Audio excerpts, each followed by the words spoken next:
વિદ્યાર્થીઓ, આજનો ઉદાહરણનો છઠ્ઠો દાખલો ઇમ્પોર્ટન્ટ છે. 2 કે 3 માર્કમાં પૂછી શકાય એવું છે. આપણને એક સમઘન આપેલું છે. સમઘન જેનો દરેક તારનો અવરોધ 1 ઓહ્મનો છે અને એ સમઘન માટે આપણે નેટવર્કનો સમતુલ્ય અવરોધ જેને આપણે R ઇક્વિવેલન્ટ કહીએ છીએ એ શોધવાનો છે અને એની દરેક ભુજામાંથી વહેતો પ્રવાહ 2 વસ્તુ આપણે આ દાખલામાં શોધવાની છે. તો એના માટે હું આ સમઘન દોરું.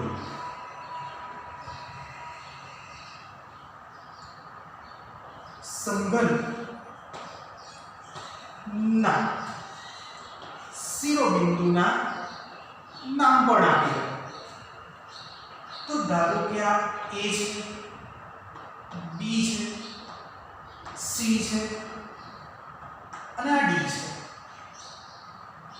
ઉપર E, F, G અને H. આકૃતિમાં સમઘનનો બિંદુ A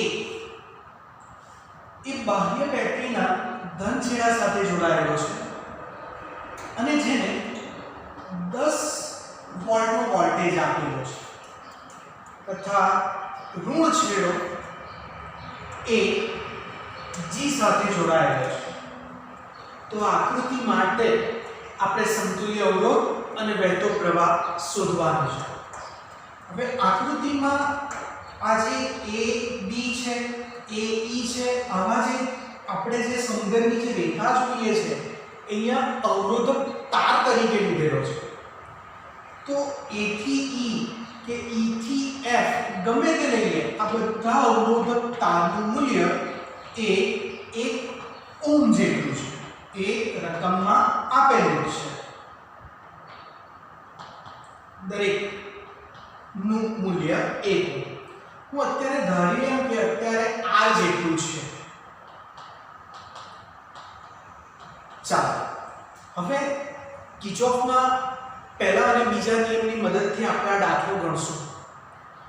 હવે નિયમ યાદ રાખો કે બેટરીના ધન છેડાથી ધારો કે હું 6I જેટલો પ્રવાહ લેઉં છું તો ઋણ છેડા તરફ પણ એ જ પ્રવાહ પાછો આવવો જોઈએ.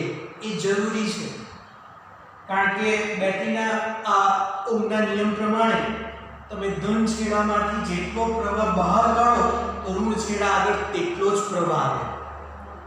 તો આ જે 6I જેટલો પ્રવાહ છે એ હવે ક્યાં પહોંચવાનો? તો બિંદુ A આગળ. તો બિંદુ A આગળ હવે પહોંચ્યો છે પ્રવાહ 6I. હવે એ પ્રવાહને જવાના રસ્તા કેટલા? તો હવે આગળ જવાના એના રસ્તા 3 છે. એક એ E તરફ જશે, બીજો B તરફ જશે અને ત્રીજો એ D તરફ જશે. મતલબ કે આ 6I જે પ્રવાહ છે એ હવે 3 ભાગમાં વહેંચાશે. તો ઉપર તરફ જતો પ્રવાહ 2I એટલે કે E તરફ જતો, બીજું A થી B તરફ જતો પ્રવાહ પણ 2I અને A થી D તરફ જતો પ્રવાહ પણ 2I જ કહેવાશે. બરાબર ને? 6I હતો તેના 3 ભાગમાં વહેંચવાનું એટલે 6I ભાગ્યા 3 જ કરવા પડે તો બધા બાજુ 2I જેટલો પ્રવાહ આગળ વધશે. તો હવે આ 2I જેટલો પ્રવાહ પહોંચે છે E આગળ. હવે એ જે પ્રવાહ છે એ પ્રવાહને આગળ જવાના 2 જ રસ્તા છે. એક તો એક F ની દિશામાં અને બીજો H ની દિશામાં. તો આ 2I જેટલો જે પ્રવાહ છે હવે 2 ભાગમાં વહેંચાવાનો એટલે 2I ભાગ્યા 2 એટલે બંને બાજુ E થી F બાજુ કેટલો પ્રવાહ જશે? તો I જેટલો. એટલે E થી H તરફથી કેટલો પ્રવાહ જશે તો I જેટલો છે. ચાલો આ 6I માંથી 2I થયો તેનો આ એક 2I ના બે ભાગ પાડી દીધા. હવે આ બીજો 2I પકડીએ તો A આગળથી નીકળેલો 2I જેટલો B આગળ પહોંચે પછી એને જવાના પાછા બે રસ્તા છે. એક F તરફ જશે અને બીજો C તરફ જશે. એટલે આ 2I ના પણ બે ભાગ પડે એટલે 2I ભાગ્યા 2 એટલે બંને તરફ I જેટલો પ્રવાહ જશે. ચાલો હવે ત્રીજો જે 2I હતો તેની વાત કરીએ તો એ 2I જેટલો પ્રવાહ એ D સુધી આવશે. તો D પછી તેને આગળ જવાના પાછા બે રસ્તા છે. તો એક C તરફનો અને એક H તરફનો. તો આ 2I ના પાછા બે ભાગ પડે એટલે બંને બાજુ I જેટલો પ્રવાહ જશે. હવે ખાસ જુઓ હવે F આગળનો બિંદુ જો તો B આગળથી નીકળેલો પ્રવાહ I અને E આગળથી નીકળેલો પ્રવાહ I એ ભેગા થાય છે. જોજો કે પહેલા અહીંયા શું થયેલું હતું કે A આગળથી નીકળેલો 2I જેટલો પ્રવાહ અહીંયા વહેંચાતો હતો. એક તરફ F આગળ ને એક તરફ H આગળ. જ્યારે આ બિંદુ F આગળ E આગળથી નીકળેલો પ્રવાહ અને B આગળથી નીકળેલો પ્રવાહ I એ બંને ભેગા થાય છે. એટલે I વત્તા I એટલે અહીંયા કેટલો પ્રવાહ થશે તો કે 2I. એ જ રીતના બિંદુ H જો તો H તરફ E આગળથી આવતો પ્રવાહ I છે અને બીજો D આગળથી આવતો પ્રવાહ પણ I છે. એ બંને અહીંયા ભેગા થવાના એટલે અહીંયા કયો પ્રવાહ રચશે તો અહીંયા પણ 2I જેટલો છે. બીજું બિંદુ C જો તો D આગળથી આવેલો પ્રવાહ I અને B આગળથી આવેલો પ્રવાહ પણ I એ C આગળ ભેગા થવાના એટલે I વત્તા I એટલે અહીંયા શું બનાવશે તો કે 2I. હવે જો F આગળથી નીકળેલો 2I જેટલો પ્રવાહ ક્યાં જવાનો G આગળ. H આગળથી નીકળેલો 2I જેટલો પ્રવાહ ક્યાં પહોંચવાનો એ પણ G આગળ. અને C આગળથી નીકળેલો 2I જેટલો પ્રવાહ એ પણ ક્યાં જવાનો G આગળ. તો G આગળ આ 2I અને આ 2I એ ભેગા થાય છે. તો આમ 2 + 2 + 2 કરતા કેટલા પ્રવાહ થવાના તો કે 6I. તો એ 6I જેટલો પ્રવાહ અહીંયા ક્યાં પહોંચી જવાનો હવે બેટરીના ઋણ છેડા આગળ. તો જોયું કે બેટરીના ધન છેડા આગળ 6I જેટલો પ્રવાહ ગયો અને પાછો 6I જેટલો જ પ્રવાહ આવ્યો. હવે 6I ની જગ્યાએ તમે IB લઈ શકો 2IB લઈ શકો એ બધું ચાલે. આ પ્રવાહ કેટલો લેવો એ તમારા પર આધાર છે. કારણ કે મેં 6I એટલા માટે સ્વીકાર્યું કે અહીંયા છેલ્લે જે પ્રવાહની વહેંચણી થાય એ પોઈન્ટ માની આવે. જો હું અહીંયા I જેટલો પ્રવાહ લેતે તો અહીંયા I/3 આવતે. આગળ અહીંયા જતા I/6 એવી રીતના વહેંચાતે. જો તમારે એ ભાગના ફોર્મમાં નહીં જોઈતો હોય જવાબ તો તમે આ રીતના રાખી શકો છો. એ સ્વીકારીને મેં અહીંયા 6I લીધેલું છે. ચાલો ફરીથી જો 6I જેટલો પ્રવાહ બેટરીના ધન છેડાથી ક્યાં પહોંચ્યો એ આગળ. હવે એ 6I આગળ જવું છે એને અને આગળ જવા માટે એમની પાસે 3 રસ્તા છે. એટલે 6I જેટલો પ્રવાહ 3 રસ્તામાં વહેંચાવાનો સરખા ભાગે.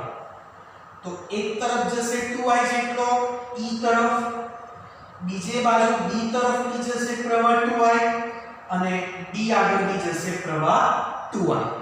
એટલે 6I નું 3 ભાગમાં વિભાજન થઈ ગયું. હવે આ 2I એ ક્યાં પહોંચવાનો E. તો હવે E થી એને આગળ વધવું છે તો પાછા બે ફાટા પડ્યા. તો ફરીથી બે માર્ગમાં એને વહેંચવું પડશે. તો 2i ના હવે બે ભાગ થતા કેટલામાં વહેંચાશે i જેટલામાં. આ જ રીતે a આગળથી નીકળેલો 2i જેટલો પ્રવાહ b આગળ પહોંચ્યો તો b આગળથી એને આગળ જવા માટે પણ બે રસ્તામાં વહેંચાવવું પડશે. તો એક i જેટલો જશે f તરફ અને બીજો i જેટલો જશે c તરફ. આ જ રીતે ત્રીજો જે 2i માં વહેંચાયેલો પ્રવાહ એ d આગળ પહોંચે અને હવે એને પણ બે રસ્તે આગળ જવું પડશે. તો એક બાજુ i જેટલો એટલે કે c તરફ અને બીજો h તરફ i જેટલો. હવે હું બિંદુ f ને જો તો f આગળ e આગળથી નીકળેલો પ્રવાહ અને b આગળથી નીકળેલો પ્રવાહ i એ ભેગા થાય છે. ભેગા થવાથી એનો જવાબ i એટલે કેટલો થઈ જશે 2i જેટલો. એ જ રીતના h આગળ જો તો e આગળથી આવેલો પ્રવાહ i અને d આગળથી આવેલો પ્રવાહ પણ i એ બંને ભેગા થઈ જાય છે એટલે અહીંયા i એટલે કેટલા થશે 2i. એ જ રીતે c આગળ જો તો d આગળથી આવેલો પ્રવાહ i અને b આગળથી આવેલો પ્રવાહ i એ બંને ભેગા થાય એટલે કોણ બનાવે 2i. તો આમ જોઈએ તો f આગળથી આવેલો પ્રવાહ 2i, h આગળથી આવેલો પ્રવાહ 2i અને c આગળથી આવેલો પ્રવાહ 2i એ ત્રણને g આગળ ભેગા થાય છે એટલે 2i + 2i + 2i એટલે કેટલા થશે 6i. તો એમ કહી શકાય કે 6i જેટલો પ્રવાહ ગયો અને 6i જેટલો જ પ્રવાહ આવ્યો છે. તો હવે આપણે સમતુલ્ય અવરોધ શોધવાનો છે. એના માટે હું એક લૂપ વિચારું. લૂપ એટલે કે બંધગાળો. તો એ લૂપનું નામ આપું a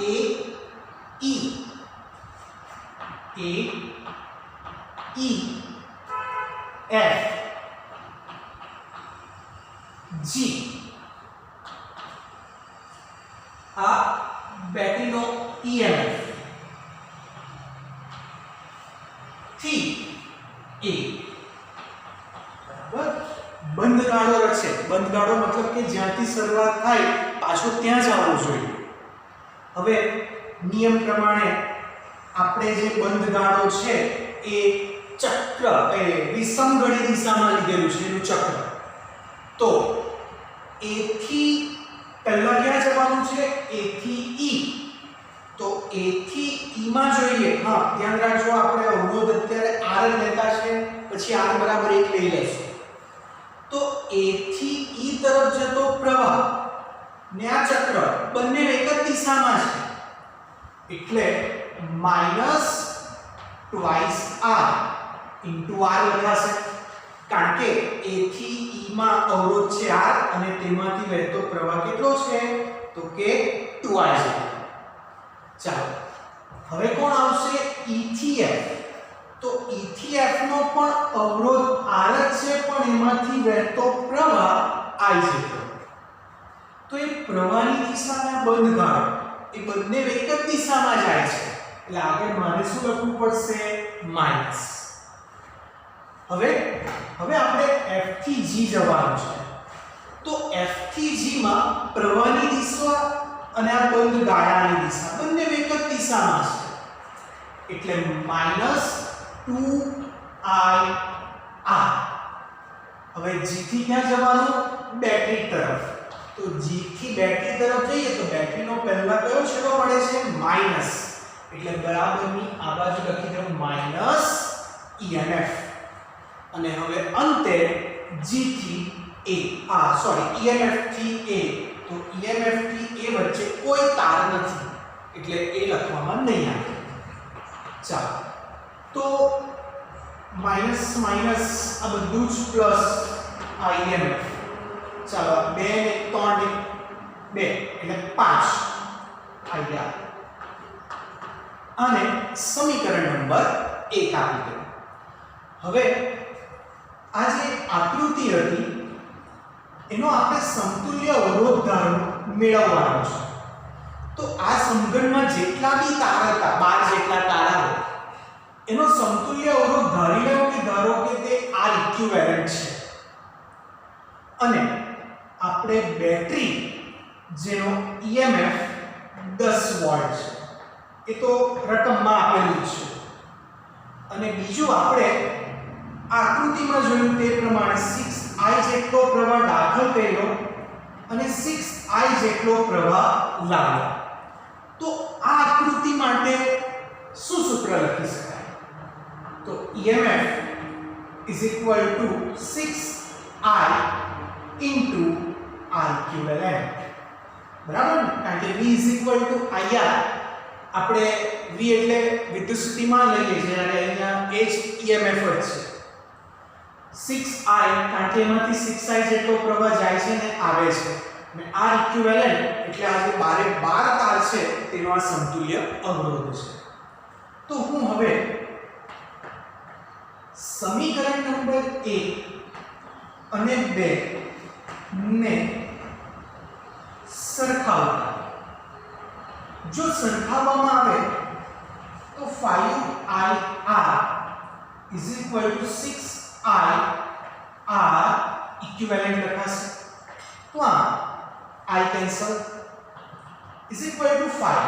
હવે R ની વેલ્યુ જે રકમમાં આપેલી છે કે R બરાબર કેટલો, આ દરેક તારનું મૂલ્ય 1 ઓહ્મ છે, તો હું એ R ની વેલ્યુ 1 ઓહ્મ જેટલી લખી દઉં છું, બરાબર 6R equivalent.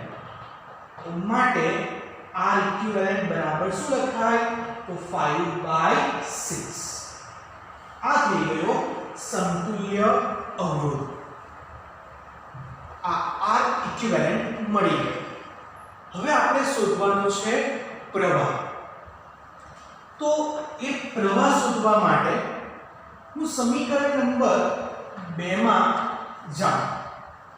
તો આ 6R equivalent ની જગ્યાએ 5/6 બરાબર EMF ની વેલ્યુ છે 10.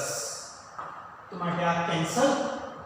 તો માટે I બરાબર 10/5. તો માટે I બરાબર કેટલા? તો 2 એમ્પિયર. તો આમ આ જે સમઘન છે એ સમઘનમાંથી વહેતો પ્રવાહ કેટલો છે? 2 એમ્પિયર જેટલો. પણ યાદ ખાસ રાખજો, આ 2 એમ્પિયર જેટલો પ્રવાહ ક્યાંથી પસાર થશે? કે જે તારમાંથી I જેટલો પ્રવાહ પસાર થાય. એટલે 2 એમ્પિયર જવાબ કોનો? EF નો. E થી F નો પ્રવાહ 2 એમ્પિયર. પછી E થી H નો H માંથી વહેતો પ્રવાહ 2 એમ્પિયર. D થી H માં વહેતો પ્રવાહ 2 એમ્પિયર. તેવી રીતના B થી C માં વહેતો પ્રવાહ કારણ કે 2 એમ્પિયર. પણ A E A B A D એ ત્રણમાં વહેતો પ્રવાહ કેટલો? પણ A E. પછી D A B અને A D ની શાખામાંથી વહેતો પ્રવાહ કેટલો આવશે? 2I જેટલો. એટલે 2 ગુણ્યા પ્રવાહનું મૂલ્ય 2 એટલે જવાબ આવશે 4 એમ્પિયર જેટલો. તો આ તો આપણો દાખલો ઉદાહરણનો